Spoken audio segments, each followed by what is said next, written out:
Good morning students. आज हम class 4 में इंग्लिश ग्रामर का चैप्टर नंबर 6 आर्टिकल्स के चैप्टर को आगे कंटिन्यू करेंगे। कल हमने आपको यूज़ ऑफ द के बारे में बताया था। आज उसी को कंटिन्यू करते हुए हम आपको कुछ और ऐसे यूजेस बताएंगे जहाँ पे कुछ और ऐसी बातें बताएंगे जहाँ पे द का इस्तेमाल होता है, यूज़ होता है। तो स्टार्ट करते हैं आज की हमारी reading. Countries whose name includes words like kingdom, states और republic, यानी हम द का इस्तेमाल ऐसी जगहों पर भी करते हैं जहाँ पे किसी किंगडम का, किसी स्टेट का या किसी रिपब्लिक का नाम आए, स्टेट राज्य वगैरह का नाम आए। जैसे कि देखेंगे द यूनाइटेड किंगडम के आगे हमने द का यूज़ किया। द किंगडम ऑफ नेपाल, यानी नेपाल का राज्य जो है उसके आगे भी किया। The United States, the Republic of Congo यानी कांगो। नेक्स्ट है countries which have plural nouns as their names, ऐसी जो कंट्रीज होती हैं जिनका प्लूरल नाउन की तरह, उनका नाम जो है वो प्लूरल नाउन की तरह लिखा जाता है। नीदरलैंड्स, यहाँ पे नीदरलैंड्स एस आता है, एस प्लूरल के लिए होता है, इसलिए उसके आगे भी हम द लगाते हैं। द फिलीपियंस एक फिलिप नहीं है, खाली फिलिपियंस है, ये प्लूरल फॉर्म में लिखी गई है ये नाउन, तो इसलिए भी यहाँ पे इसके आगे द लगा है।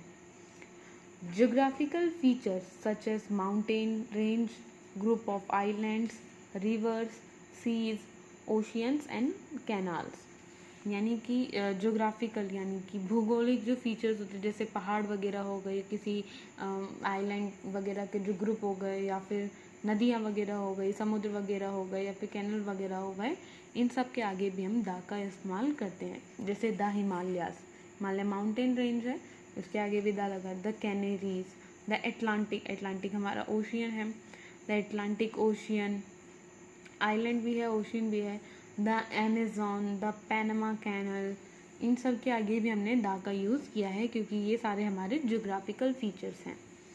द नेम ऑफ न्यूज़पेपर, यानी अखबारों के नाम के आगे भी हम द का यूज़ करते हैं, जैसे the Times of India, the Economic Times, इन सब की ये जो है हमारे न्यूज़पेपर के नाम है, अखबार के नाम है, उनके आगे भी हमने द का यूज़ किया है।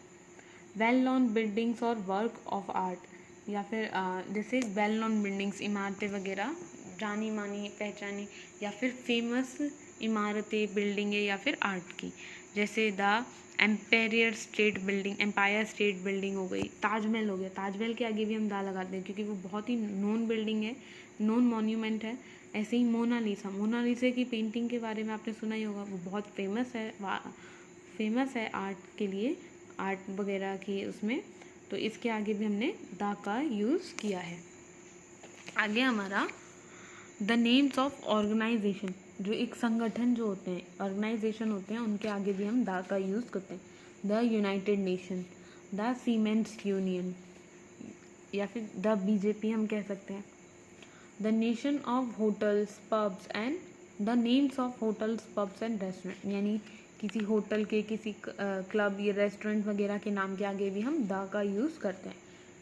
The Ritz hotel, the super pub, the Grecian restaurant, इन सारे जो नाम हैं उनके आगे भी हमने द का यूज़ किया।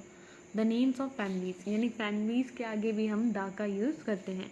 द आइसैक्स, द जैकोब्स, या फिर हम कह सकते हैं द भारद्वाज, द शर्माज, इन सब के आगे भी हम लोग द का यूज़ करते हैं। तो आया आपको समझ में कि हम द का इस्तेमाल और कहाँ कहाँ करते हैं। कल भी हमने आपको कुछ द के यूजेस बताए थे और आज भी। अब उसी से रिलेटेड हम हमारी एक्सरसाइज पार्ट फिल करेंगे। क्वेश्चन नंबर बी है हमारा एक्सरसाइज का, fill in the blanks with a, an और द, यानी इन क्वेश्चंस में हमें, इन ब्लैंक्स में हमें ए या फिर एन या फिर द को फिल करना है। She often gets to school by the train, definite article के लिए हम हमेशा द का यूज़ करते हैं, यानी जो निश्चित है, वो ट्रेंड से आती है, ये पक्का है कि वो इसी से आएगी, इसलिए इसके आगे हमने द लगाया है। Norman can play dash piano well, piano जो है म्यूज़िकल इंस्ट्रूमेंट है, कल हमने आपको बताया था कि म्यूज़िकल इंस्ट्रूमेंट के साथ भी हम द का यूज़ करते हैं। The Browns usually go on holidays to Greece, Brown जो है फैमिलीज के लिए बात की गई है या किसी ग्रुप संगठन के बारे में बात की गई है, तो यहाँ पे भी द आएगा, the Browns. Have you seen the leaning tower? Leaning tower जो है वो बहुत ही फेमस मॉन्यूमेंट की बिल्डिंग है, नोन बिल्डिंग के नाम से है, तो इसलिए इसके आगे भी हम दा लगाएंगे। आगे हमारा my brother loves playing dash table tennis. Table tennis ये यानी हम ये तो जानते ही हैं कि जो नोन चीज़ें होती हैं, फेमस चीज़ें वगैरह होती है, स्पोर्ट्स वगैरह, उसके आगे भी हम दा लगाते हैं। He loves playing the table tennis. Look there is dash man standing at the door. A man standing at the door. Man हमारा कॉन्स्टेंट है एम, इसके आगे हमने ए लगाया है। Look that dash dolphin is swimming in the sea. यहाँ पे definite dolphin की बात हो रही है, इसलिए यहाँ पे द आएगा। Can I try on the blue dress? Blue dress definitely है, ये निश्चित है कि उसे ब्लू रंग की ही जो ड्रेस है उसे ही ट्राई करना है। The queen will visit our country next year. हम आपको बता चुके हैं किंगडम्स की या फेमस चीज़, फेमस के लिए हम द का यूज़ करते हैं, तो यहाँ आएगा the. Tom is most intelligent boy in his class. Superlative degree के लिए जब सुपरलेटिव एडजेक्टिव का यूज़ हुआ होता है तो हम द यूज़ करते हैं। और मोस्ट इंटेलिजेंट हमारा एडजेक्टिव है और मोस्ट हम सुपरलेटिव में लगाते हैं, तो यहाँ पे आएगा द। आए आपको समझ में कि हम ए का इस्तेमाल, एन का इस्तेमाल या फिर द का इस्तेमाल कब और कैसे और कहाँ पे करते हैं। तो ये हो गए आपकी आज की एक्सरसाइज कंप्लीट। आज का आपका होमवर्क है do question number C by yourself. आपको ये question number C, fill in the each blank space with the proper article. आपको इनमें भी ए, एन और द का इस्तेमाल ही करना है। जैसे यहाँ है I went to dash airport at 6 AM। Exactly पता है हमें, बिल्कुल निश्चित है कि जगह है एयरपोर्ट और पता है कि एयरपोर्ट ही गए, तो यहाँ क्या लगेगा द।